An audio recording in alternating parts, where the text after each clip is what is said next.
we are announcing a new series of content focusing on estate administration. In this series, we'll explore the many processes that take place after someone passes away. I cannot tell you how many times I've met with people who say something like, no one really understands what this process is like until they've been through it.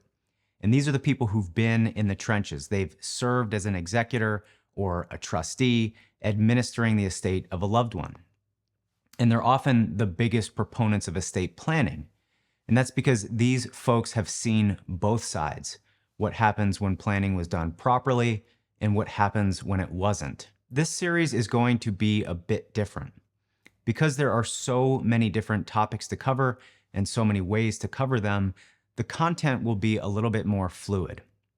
In previous series, I've mapped out video by video how the series would unfold. It was much more structured and rigid, and honestly, it felt a little bit confining.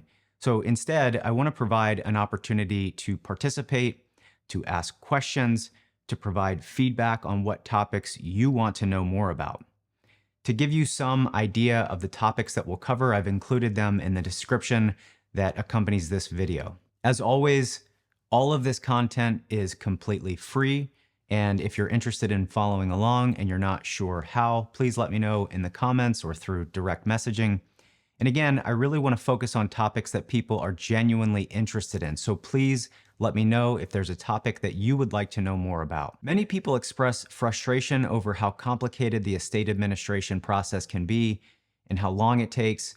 And believe me, I share that frustration at times, but I often remind people of how unbelievably complicated our lives are. We own houses, we own cars, we own things, and we often use credit to buy those houses and cars and things. And we have retirement accounts, and we have brokerage accounts, and we have life insurance policies, and we have annuities.